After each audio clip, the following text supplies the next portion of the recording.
Bienvenue aux frontières de la ville, réinventer l'espace périurbain. Vous écoutez le 5e et dernier épisode d'une série réalisée par la Gazette des Communes avec le soutien de la Fabrique de la Cité. Depuis le début de cette série, nous vous proposons une découverte du monde périurbain, grâce aux chercheurs, aux experts et aux élus locaux qui se sont succédés au micro de Delphine Gerbeau et Laura Fernandez-Rodriguez, journaliste à la Gazette des Communes. Vous pouvez nous retrouver sur toutes les plateformes de podcast et via le site de la Gazette des Communes ou encore celui de la Fabrique de la Cité, le think tank dédié à la prospective urbaine. Bonne écoute. Après avoir donné la parole à des experts et des chercheurs, on va conclure notre série avec quelqu'un qui vit le périurbain au quotidien, qui le vit et l'a vu se transformer comme habitant, qui l'a façonné en tant que maire et qui aujourd'hui l'étudie comme universitaire. Il réalise en effet une thèse à l'ENTPE à l'Université de Lyon-Saint-Étienne sur le rôle du développement économique dans la construction du périurbain, sous la direction d'Éric Charme et Martin Vanier. On reçoit aujourd'hui Bruno Loustalet, ancien maire de Thil, commune périurbaine d'1 millier d'habitants située dans la grande banlieue de Lyon.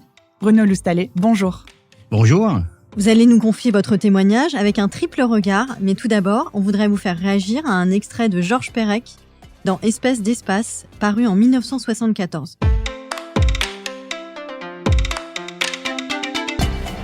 Les espaces se sont multipliés, morcelés et diversifiés.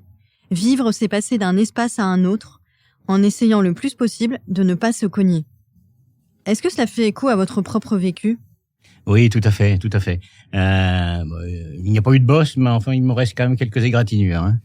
Alors, vous avez vécu votre adolescence dans la banlieue de Saint-Étienne, à Rive-de-Gier. Comment vous vous êtes retrouvé dans la commune de Thil ?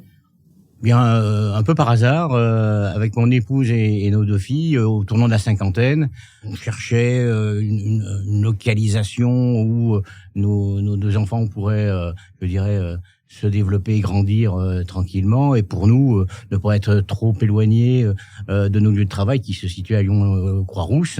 Donc on était typiquement des navetteurs urbains qui venaient dans le périurbain à trouver un havre de paix. Un cadre de vie. Un cadre de vie, tout à fait. Donc on a largement exploré le sujet des idées reçues avec Éric Charme.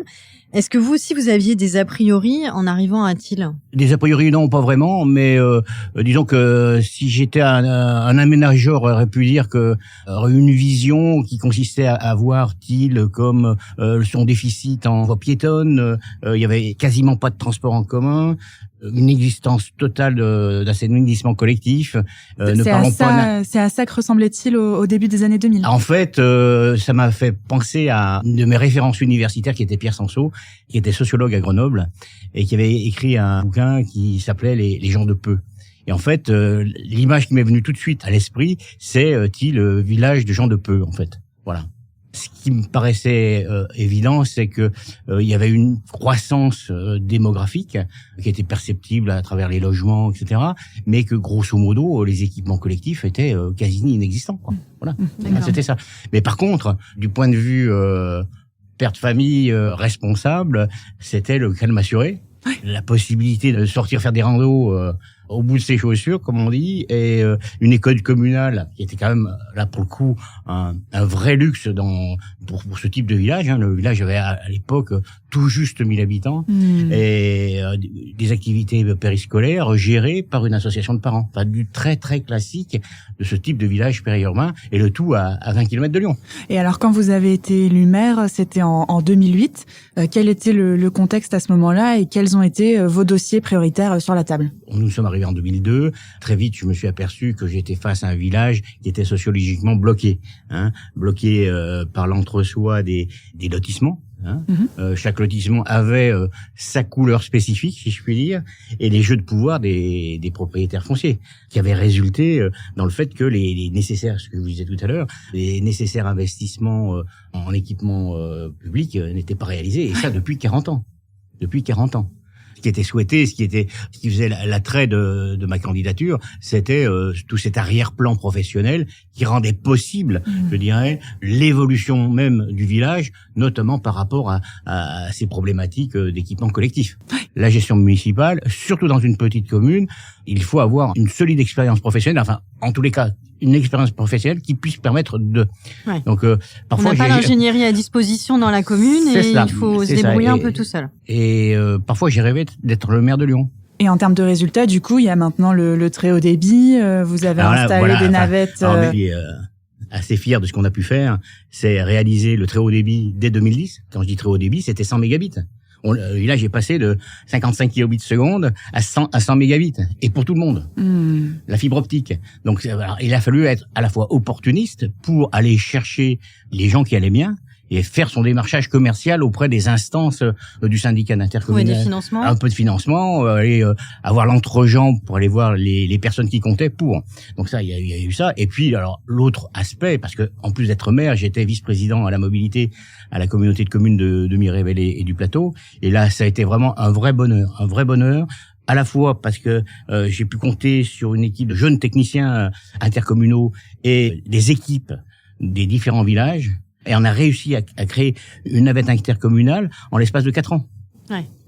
En 2012, il y avait une navette intercommunale. Donc, bien sûr, avec après, il y a eu toutes les problématiques pour lever l'impôt, le versement transport. Alors, ça a été un petit peu rock'n'roll, on va dire, des choses comme ça vis-à-vis du monde économique.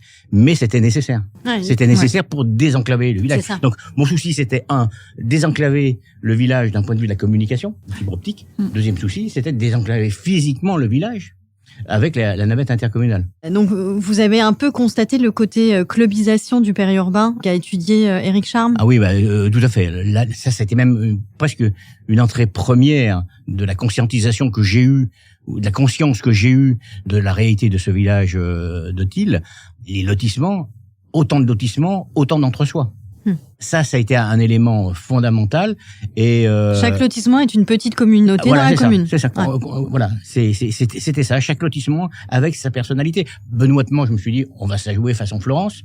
Les contrades, on va faire des trucs, etc. Surtout qu'on va faire des animations, et surtout qu'il y avait déjà des associations qui avaient pris ça en charge. Ça va se continuer et ça va être relativement facile. Pas tout à fait. En fait, c'est pas ce qui s'est passé. Le noyau, c'est la famille, c'est pas le village.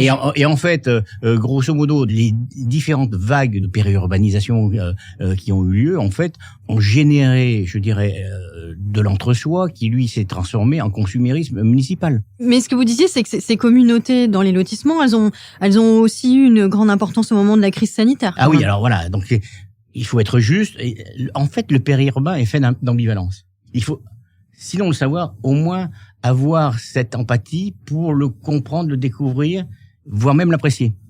Parce qu'effectivement, alors c'est l'an dernier déjà, le temps passe vite. 2020. 2020, oui. Pendant le premier confinement, les lotissements ont été vraiment un véhicule de solidarité dont je ne pensais pas qu'il puisse exister compte tenu de ce qui avait été vécu auparavant. Et en fin de compte, ça m'a même aidé. Enfin, ça nous a même aidé parce au fond, on restait pas beaucoup à piloter le bateau pour gérer cette crise sanitaire, notamment par rapport aux personnes les plus âgées. En situation de fragilité, isolé. Non, ça a été vraiment très bien. Et du coup, je crois que malgré les différences de lotissement à lotissement, etc., il y a eu cette solidarité. De ce point de vue-là, c'est assez rassurant. Et je pense que ça a été peut-être plus facile à gérer parce qu'il y avait la campagne. Et là, le périurbain a été une ressource pour vous avec les solidarités informelles entre les gens. Voilà, la solidarité informelle, je dirais la taille humaine de gestion. Encore une fois, alors pour le coup, là, j'ai préféré être maire de Thil qu'être maire de Lyon. Cette fois, ou même président de la métropole, il m'a été donné de discuter un petit peu avec David Kimmelfeld. Je pense que ça a été quand même un peu compliqué pour lui. Ouais, bien sûr. Enfin, en tous les cas, plus compliqué pour lui que pour moi.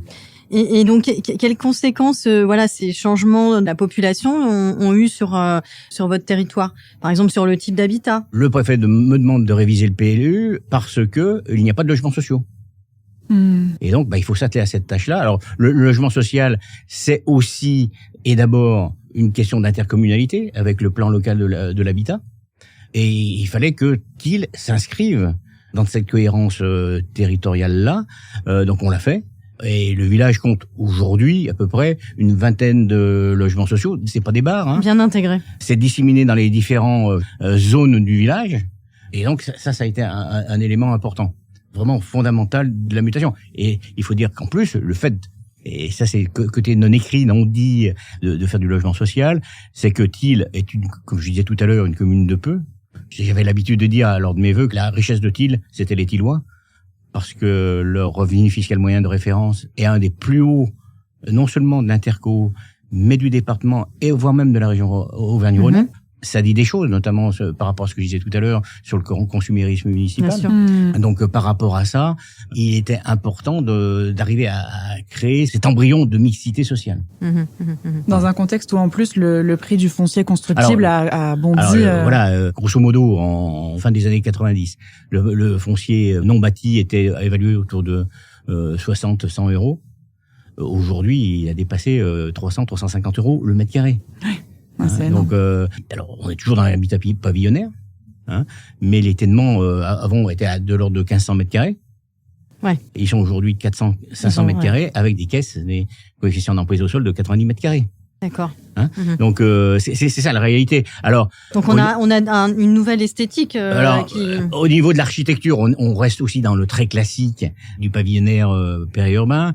Ce que je regrette, et pourtant Dieu sait si on s'est battu là-dessus, c'est qu'au niveau des coloris, on est dans des coloris qui ne respectent pas les coloris de la Dombe. Ouais, bien sûr. Les toitures grises et les murs non seulement pas tout à fait blancs, mais bien blanc cassé quand même. Bon, ça ne correspond pas, je dirais, à l'esthétique paysagère de la Dombe. Mais ça, on a beau le dire, le prescrire, etc., y compris en signant les permis de construire, les gens font ce qu'ils veulent. Et quand les toitures sont faites, je veux dire, on va pas se battre tous les 4 matins pour faire enlever les tuiles et en remettre d'autres. Parce qu'autrement, c'est la guerre. Alors aujourd'hui, vous avez rendu l'écharpe tricolore, mais vous vous êtes lancé un nouveau défi, un travail de thèse que vous êtes sur le point d'achever, et vous vous êtes centré sur le territoire de la Côtière et de la Plaine de l'Ain. Et pour vous, ça illustre bien le fait que on a sous-estimé le rôle du développement économique dans le périurbain. Effectivement, et là, c'est mes 2 directeurs de thèse sont Éric Schirm d'une part et Martin Vanier d'autre part. Et lorsque j'ai rencontré Martin Vanier, il m'a dit, j'ai déjà une thèse de doctorat, c'est très immodeste de dire les choses comme ça, mais que j'ai une formation d'économiste en fait. Et dans les discussions qu'on a eues avec Martin, il me dit, mais Bruno, au vu de ta trajectoire et de ce que je connais moi des recherches académiques sur le périurbain, le desserrement économique local, productif local, n'a pas ou presque pas été analysé comme point d'entrée, comme clé de lecture de la périurbanisation. Est-ce qu'on peut juste définir le desserrement économique? Alors le desserrement, très concrètement, ça se traduit comment dans la Côtière et la Plaine de l'Ain? Le desserrement économique local, il remonte à 150 ans en arrière, avec l'externalisation, l'exurbanisation, comme disent les académiciens, de la fabrique lyonnaise. Et en fin de compte, ce qui était intéressant, moi ce qui m'a intéressé de voir, c'est comment les acteurs locaux se sont appropriés ce que j'ai appelé moi la rente nucléaire. Enfin, je crois que même d'autres l'ont pris ce terme-là avant moi pour faire leur territoire politique. Ce qui a produit effectivement le fait que les politiques n'ont pas du tout anticipé, en termes d'aménagement, les vagues de périurbanisation. Mais en fin de compte, dans la période actuelle, on s'aperçoit que autant cette partie sud de l'Ain est restée relativement autonome d'un point de vue politique et économique, autant maintenant, eh bien, elle est un peu rattrapée par la métropolisation, parce que l'activité dominante, enfin celle qui va structurer l'espace géographique, l'espace économique et l'espace de vie de ce secteur périurbain, eh bien, c'est la logistique. Donc on a maintenant la constitution d'un arc logistique de la Plaine de l'Ain jusqu'à Saint-Exupéry avec la fameuse plateforme Amazon et aux portes de la Capie. Et c'est l'arc logistique de l'agglomération lyonnaise. Et moi ce qui m'intéresse, c'est de dire OK, comment la représentation politique organise son territoire. Alors j'essaie d'avoir une vue un peu réflexive sur mon action. La communauté de communes de Miribel et du Plateau est une communauté de communes riche, c'est-à-dire qu'elle verse une contribution nette pour aider les territoires ou les intercos un peu moins riches qu'elle, mis à profit, je dirais, la ressource économique dégagée par la fiscalité économique territoriale pour faire des projets emblématiques. Le réseau de navettes intercommunales, jamais on aurait pu mettre ça en place si on n'avait pas pu lever le VT. On levait le VT parce qu'il y avait quand même des entreprises. Le périurbain ne se réalise pas uniquement sur les projets. Le projet dans le périurbain ne fait pas le territoire politique. Donc c'est là où je me différencie un petit peu de tout le courant de pensée académique qui faire le territoire par le projet. C'est ça, ouais. En renversant la lorgnette, si je puis dire. Vous dites qu'il y a un autre étage dans la fusée avant. Voilà, il y a une autre façon de voir les choses. Hein. C'est pas antinomique, mais en tous les cas, c'est différent. Et c'est ce qui fonde la spécificité, à mon sens, des régimes politiques du périurbain. J'espère que cette thèse-là sera défendue comme il faut et surtout bien argumentée en conséquence. Voilà. Merci beaucoup Bruno Loustalet. Juste avant de conclure, ça va être le mot de la fin.